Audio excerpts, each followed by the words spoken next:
Hello, it's Josh here. Hope you can hear me with a video run through for Saturday's racing. I'm going to focus on, well, mainly on the Pertemps qualifier you can see in front of you, who will be trying, possibly quite a lot of them, but we shall see, or who's going to, have a tender ride out of the back and grab one of the qualifying places. So yeah, I'm going to look at that and possibly the 350 as well. I'll touch on them. Mainly going to be all in GGs, mainly because, and I keep checking, I'm recording this at about 12:30 on Friday, which is my main slot to do it before I get stuck into the rest of the cards. And yeah, this is their kind of update period, which is, I'll try and remember that.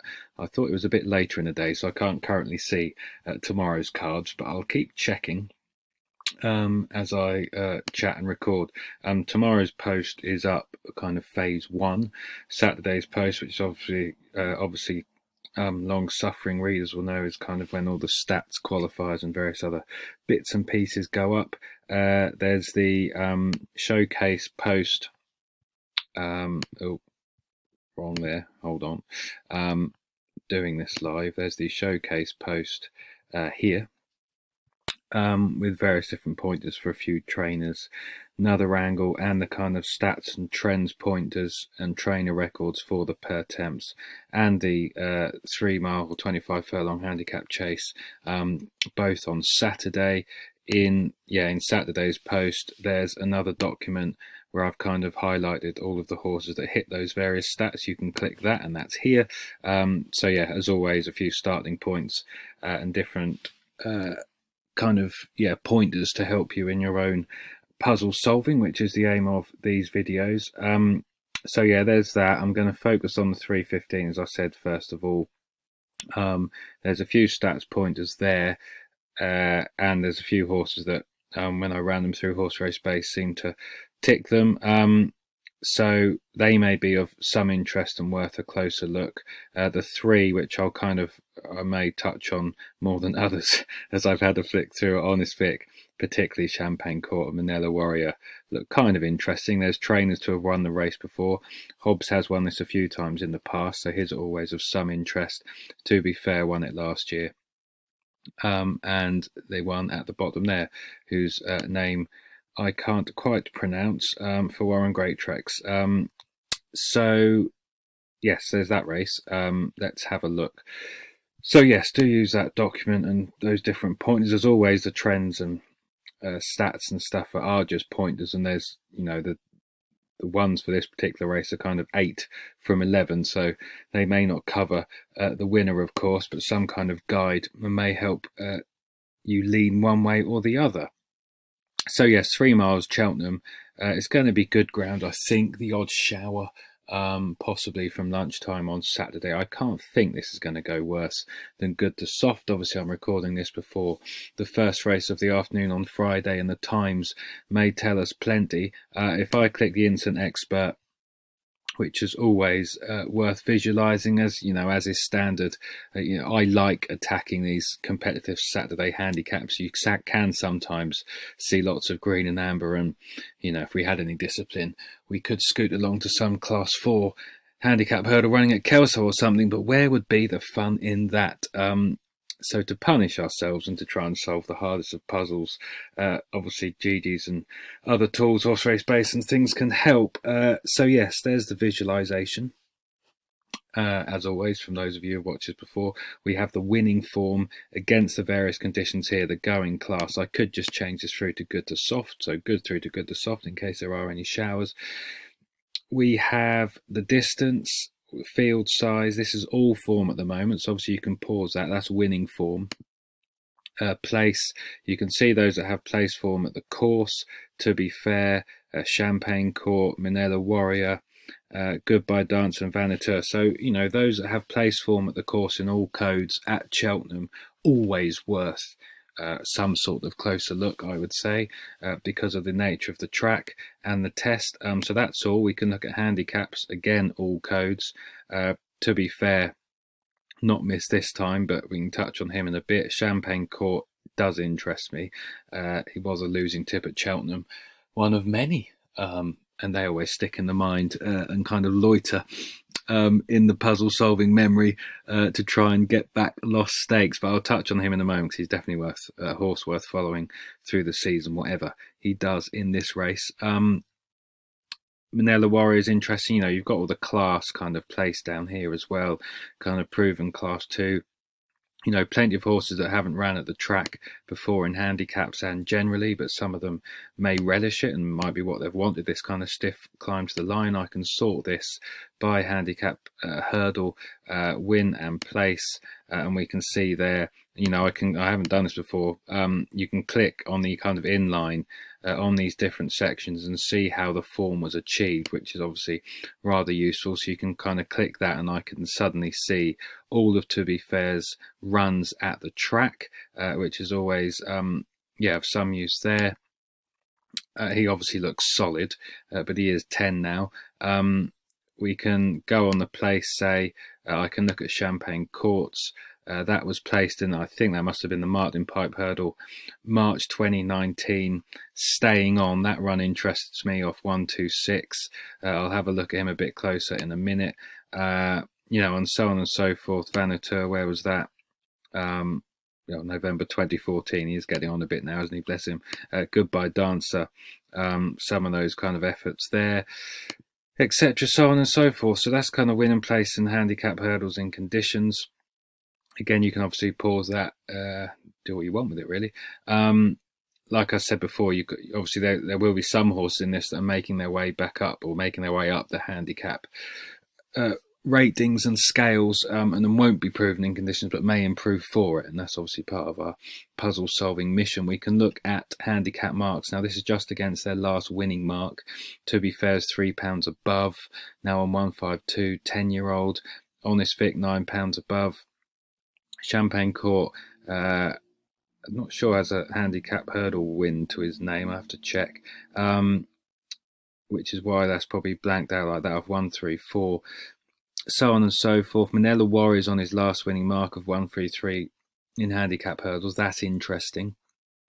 Cotswold Way, £2 below, but pretty blank there and unproven in plenty of conditions. Sparadex on his last winning mark.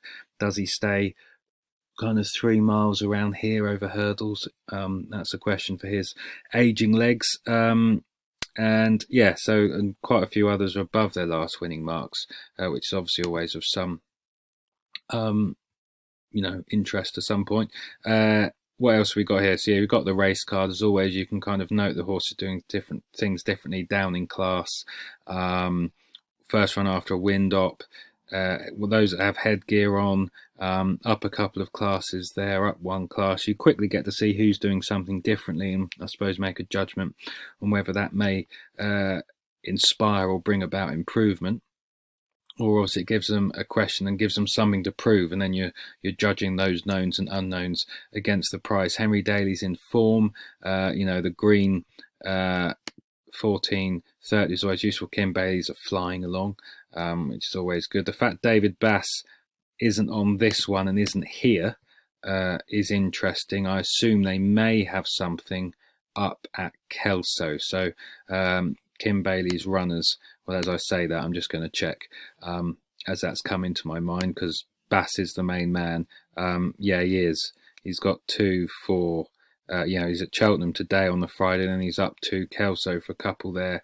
When they've got one at Cheltenham, but maybe nothing in there may be something. So those two may be worth a look. As an aside, what else do we have? Do I want to point out? Philip Hobbs, bit sticky, 3 from 57 in the last month, 1 from 37. The play stats are all right, but they're clearly not quite finishing off their races. Maybe plenty of them are needing the run just to kind of get that finishing kick. That's not impossible. What else do I want to say? Harry Whittington's done well at the track in the last year, 3 from 10, 6 places. Seems to know what's kind of needed for Cheltenham. So on and so forth. David Pipe, not got going just yet with the kind of winter horses. 2 from 37 the last month, 0 from 18 last 14 days. But again, this time of year is tricky because plenty of them are needing the run.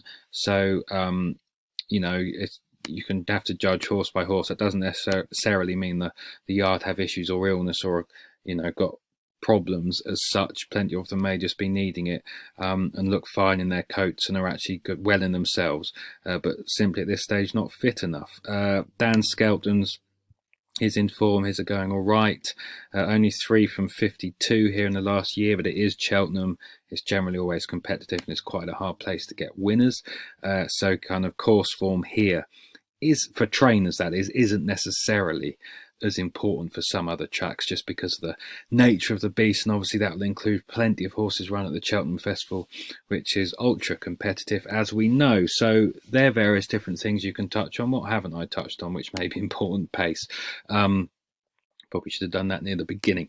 So yes, we can see here, I mean, this is what, 12, 17, 18, 19 kind of races from this example set of good. I mean, I can change it a bit. Good to soft 16 plus runners. Racing prominently isn't a bad place to be. Generally, it's tough held up, but that's just the nature of the beast. It's fairly fair. Depends on pace, really. You can, being patiently ridden in handicap hurdles around here isn't a bad thing, but you can see on paper at least there isn't loads and loads of standout pace. Champagne Court, Kansas City Chief is 11, inexperienced rider on board. I should think Nick might be aggressive. Alan King's had 700 odd days off. Great Trex horse 66 to 1. Manila Warrior, they tend to like to race these prominently and in these colours. Not quite sure if the owners try and impress the importance of prominent racing generally. And David Bass likes to be prominent anyway, and he's ridden this horse for all his career runs today. But Kieran Gethins is solid, and so he's going to be up there. So given, I always think, unlike I did in Durham National, to really try desperately hard to make a case for something in this little group here. And that automatically helps create some kind of shortlist. And can you make a case for something that's going to lead and be prominent in any race? I like to have something on side, or really try desperately hard to make a case for something that's going to be up there. Isn't a bad thing, especially you have 2 in the race.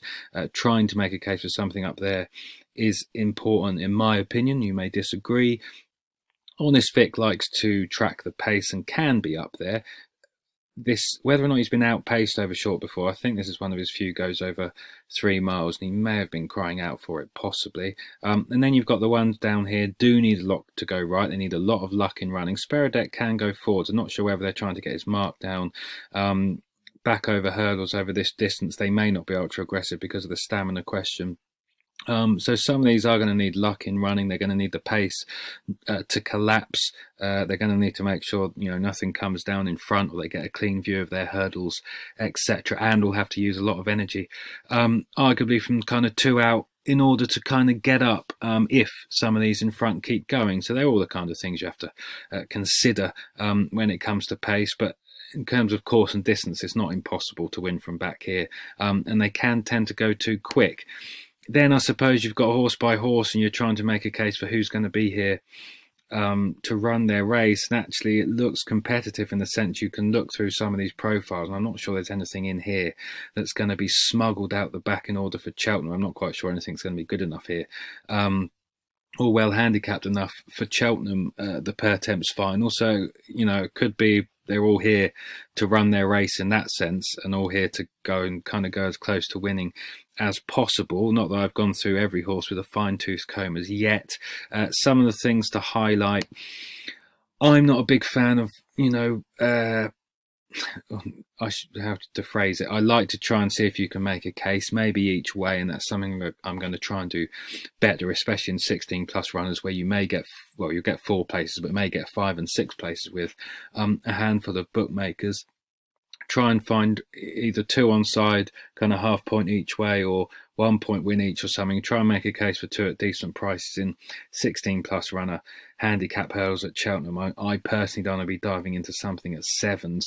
I could flick through these at the top of the market and go, well, they've got questions. The Hobbs horse has stamina to prove. Now, you could argue, well, that's the reason for why he may improve. Well, yes, it could be.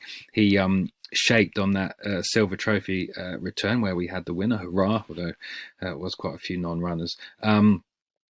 And yeah, so he's shaped there as if the step up would be interesting, but it's his first run at the course. It's his first run at this distance, and it takes some getting. The Hobbs team were a bit in and out, although he was kind of going forwards towards at the finish 14 days ago, so he'll be fine. His mark, like I've said before in previous videos, when trying to judge if something's well handicapped, you're looking at form and how the races have worked out, and what have they finished ahead of. Has that horse come out, and bolted up and done whatever, or run well in a decent race, higher grade. You can use Racing Post ratings to judge, and his Racing Post rating is the same as his mark. Now, if that RPR there is, say, a 140 or something, you kind of, Racing Post ratings are a good guide in that sense. Would give the impression they may have plenty in hand. He is 6, he hasn't had many runs in handicap hurdles. In theory, there should be more to come. But he's 6-1 currently, 6.5, and you're judging those knowns and unknowns. And I don't know if he's going to stay. I don't know if he's going to handle the track, the yards, and I don't know if he's well handicapped. That's 3 quite big don't knows that you're then judging against price. Now, if he's 12 or 14-1 or bigger, does that mean you're more likely to wade in? Possibly. Will he make 6-1 look big? Possibly. Hobbs has farmed this race before, so they're all the different things you have to make an assessment of course. And now, having said that, he's obviously going to storm up the hill, which he may do, but you've kind of got to judge all those things against price. Neville's Cross bolted up the last twice. I think he beat Soddle last time. Dad's in Trouble, 10-year-old, I think. A few in that may have needed the run. Again, you can use the RPR as some kind of guide. A 128, and now his handicap mark is above that. Obviously, he's progressive. Again, the RPRs are going in the right way. A 120, a 128, there could be more to come. First run at the track, I think, would need to check that. Class 4 novice hurdles into a Class 3 handicap hurdle around Hereford. Needs to step up, but he's, possibly the right place in the market. Honest Vic has stamina to prove. First run on his seasonal return. He has won after a break before, as you can see there. The yard are going well. He has course form. I think I kind of fancied him. Did I tip him at that Cheltenham race? Win only, of course, and of course he placed at 33-1. Every bookie playing 5 places in that. He was staying on again. He's a bit tricky to assess. I kind of think he may want this trip now. He is on the short list, but then again, he's been well found in the market, 7s or so. The Dan Skelton horse is short in the sense that all of his best form seems to be when fresh. Well, not then, 440 days off. Didn't really do anything in maiden hurdles, but 249 days off, wins. Goes off 11-4. Doesn't really do much, weekends 2 out. 108 days off, goes well. 195 days off, wins. Going away at Perth, Class 3 handicap hurdle. First run here, I think, is it again? Yeah, again, need to check that. 125 up to his mark, gone up £7. Has he beaten anything? Not as yet. 4 horses have run since and not done well, but you need to dive into that. He obviously needs to step up, and again, you're weighing all of that against his price. Does he? Is he well handicapped? Is he best fresh? That's a question he has to answer. I couldn't sit here and say one way or the other for sure, but looking at his profile, he obviously has that to answer. Kind of going down the market, to be fair, 10, very good jockey on claiming 5, so I suppose that does take him down to that last winning mark when it was an absolute bog, wasn't it? And his stamina and that ability to handle conditions has what's won him that. And it was 8 runners that day, lots of non-runners. He is on a tough mark here and obviously open to attack from younger, less exposed legs. John Joes is up 2 classes, been hacking up in Class 4 handicaps. He's now £20 above his last handicap hurdle winning mark, so questions there. He's on a 5-timer. Getting in the winning habit is no bad thing. The couple I do want to touch on, I could go through all of these, but I'll leave that to you. I do want to touch on Champagne Court. First run after a wind up. He will, surely to goodness, going to be winning some decent handicap chasers. 3 miles, decent ground. Nick Schofield mentions him in Paul Ferguson's Jumpers to Follow. That's always, those jockey interviews are pretty good, actually. Plenty of winners already this season. He was highlighted by him, which is a positive. I tipped him Cheltenham, one of those that look back and you think, why? Because he was smashed behind Imperial Aura, who was the race before, and I don't know why he was going to overturn that form. The jockey, Nick Schofield, has said that he thinks the soft ground was the problem. I thought because of his form on this soft ground here, when actually he may simply have outclassed these horses and had too much in hand, meant he would be fine, but they seem to think he didn't really get it, and there was maybe the odd issue from that November through to January. I'm not quite sure. In any case, they're running him over hurdles, which is interesting. That's because he won this handicap chase off 138. What's his hurdle mark here? 134. His chase mark's 143 or so. So he's well handicapped in that sense. He also has returned twice. So his seasonal return here, he ran a National Hunt flat race and ran pretty well. He's got that Martin Pipe hurdle form here where he's shaped as if he wants 3 miles, as he then did in this Sandown race. Kept on after, but you can read the comments, go and watch the replays. He then ran well in his seasonal return in the Silver Trophy. That Silver Trophy worked out very well. Imperial Aura was second. We can just take a look at that. I know I'm clicking around to 20 minutes, but hopefully you find this interesting enough. Champagne got Imperial Aura was behind him. Indefatigable should win at the Cheltenham. I think it's a she win at the Cheltenham Festival. So that was a decent effort, decent race. That shows that he can handle hurdles and he can handle a seasonal return as well. He does look well handicapped off this mark. He is unexposed over the distance. He has that to prove. He may not stay. I think there's enough indications on how he runs that he will. Will he need the run? I think they're going to go chasing after this. I find it interesting they want to take advantage of this mark and see if they can get a win. I would argue 12 to 1 plus is possibly big enough to build in that unknown of stamina, but on the flip side, it may be the reason he improves for it, twice the odds of the Philip Hobb horse, who has the same questions, for example. So, all those different things, his races have generally worked out pretty well. I think he needs decent ground. Interesting enough, Nick Schofield mentioned something like the Sky Bet Chase as being a possible target. 3 miles, decent ground. He is worth tracking. At some point this season or next, I would like to think off 143 over fences. He's got an okay handicap chasing him based on these 2 races here and how they worked out and the RPRs, etc. And he's got an unexposed profile. And Scots are going okay. So that's of interest. Then we've got Kim Bayliss, who's in form. I would prefer if David Bass was here. Horses that have ran in non-handicap chases on the run before coming into this don't have a bad record. They look to have ditched the chasing campaign. Maybe he just doesn't like fences. But he's got a good record fresh. Look at all these runs after lengths of time off. He's had another 75 days here. This form at Huntington off 130 didn't have the pace. Weatherby, he might want a bit more rain, but I think good ground's fine. He's down back onto this last winning mark there where he won fairly comfortably. He stays. Hurdle's fine. He's fairly lightly raced in hurdles and in handicaps, as you can see there. I think he looks interesting, especially from that pace perspective. The yard form, of the bigger price ones, I think he looks more interesting, and that he may be here to run his race, and they may well have just ditched chasing for now. Who knows? It may be significant that David Bass isn't here. I'm not quite sure. We have to build all those things into the prices and so on and so forth. And you can take a look down some of these up in the weights, George's horse, etc., etc. Plenty of these have questions. He's generally gone to, I think you kind of 16 to 1 or shorter, kind of monster price horses don't necessarily do well in this. So the market can be some guide to some point. I am looking, I'll be honest, I haven't decided what I'm tipping yet, but Champagne Court and Manila Warrior are fairly high on my list at the moment of the prices. But the likes of Honest Vic are interesting over this trip, given some of his hurdle form. But is he just a Class 3 handicapper? Possibly.